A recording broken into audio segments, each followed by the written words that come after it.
Hablemos del Estado de Derecho. Es el funcionamiento efectivo de las instituciones de un país. Es decir, que las instituciones y los poderes del Estado van a funcionar de forma efectiva, práctica y regular. En otras palabras, van a mantener los roles de cada uno.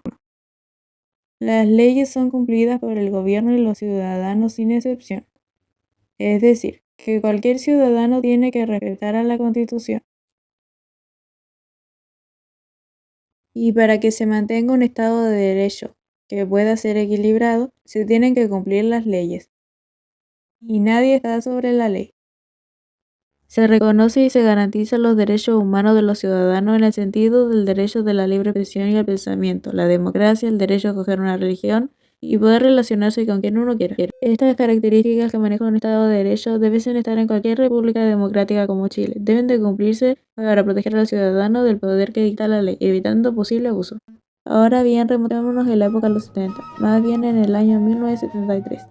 Esto es 1973, donde las Fuerzas Armadas, conformadas por la Armada, la Fuerza Aérea, Cuerpo de Carabineros y el Ejército, tomaron acciones militares para derrocar al presidente socialista Salvador Allende, al gobierno de la Unidad Popular.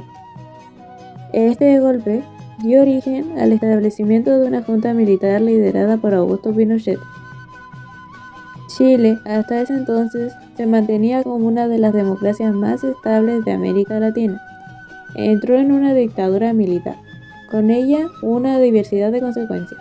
Entre ellas, la supresión del Estado de Derecho, que quiere decir que toda institucionalidad democrática resultó suprimida, donde el Estado de Derecho simplemente no existía. Tuvo consecuencias visibles en la organización de los procesos electorales y participación ciudadana. Se declara interno a todos los funcionarios públicos. Esto quiere decir que los funcionarios públicos cesan sus acciones debido a la interrupción y sustitución de estas mismas. Bajo el mandato de la dictadura militar, se emitió el decreto de la Ley número 12, mediante la cual se cancela la personalidad jurídica de la Central Unitaria de los Trabajadores. Esto quiere decir que la CUT pierde toda su legalidad, es disuelta, y todos los bienes son apropiados. Una de las consecuencias más relevantes e importantes es la cláusula del Congreso. En otras palabras, la Cámara de Diputados y la Cámara de Senadores dejarán de cumplir su labor. Es decir, que ahora el Poder Ejecutivo va a eliminar al Poder Legislativo. Y en algún momento se va a desarrollar el Poder Ejecutivo como un poder primordial. Por otro lado, tras el golpe militar y posterior al fallecimiento de Salvador Allende, se acabó la vía chilena al socialismo. Es decir, se declaran ilícitos los partidos de Unidad Popular. Todo partido político izquierdista que demuestre oposición hacia el régimen fueron totalmente eliminados. Asimismo, muchos partidos políticos fueron suprimidos y sus actividades cayeron en receso, además de la supresión de todos los partidos de la Unidad Popular.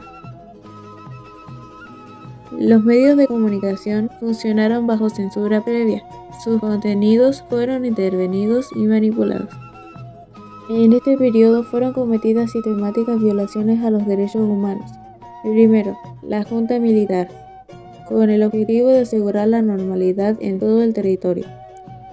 Se declaró toque de queda en todo el territorio nacional a partir de las 3 en punto, del 11 de septiembre de 1973.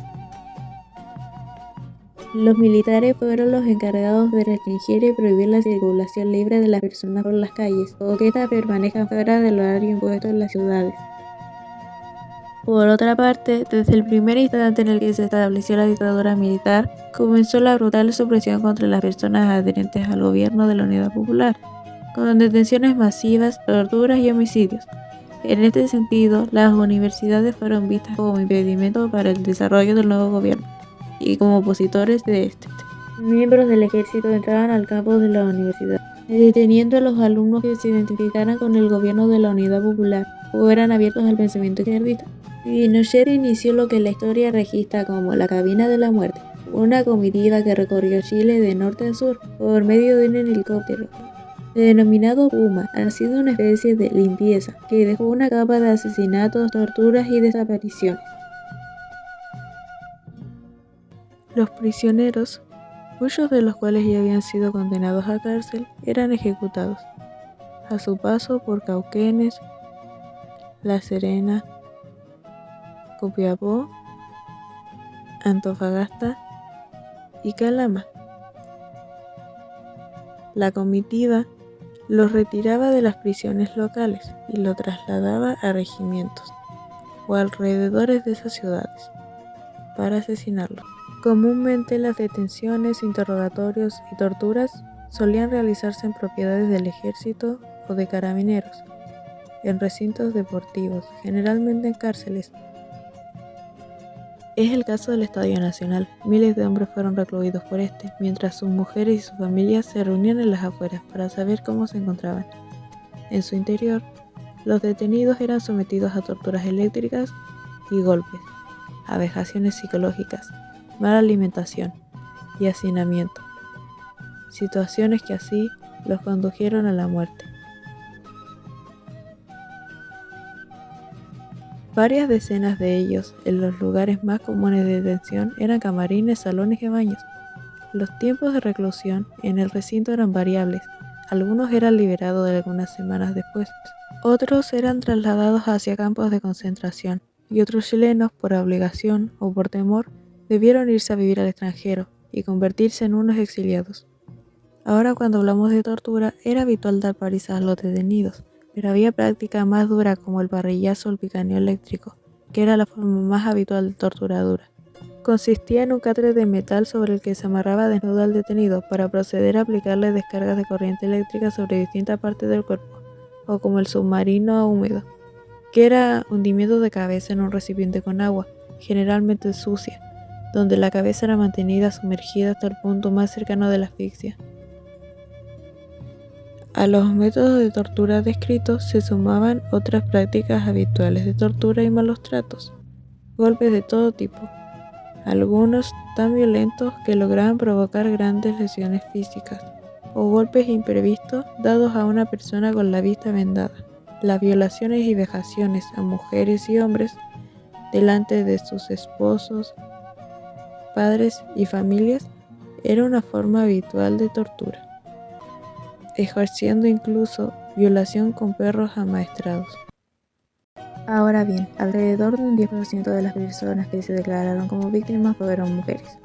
Las mujeres sufrieron un tipo de violencia específica debido a su género, causando que las mujeres torturadas durante la dictadura fueran violadas, sin importar si eran menores de edad.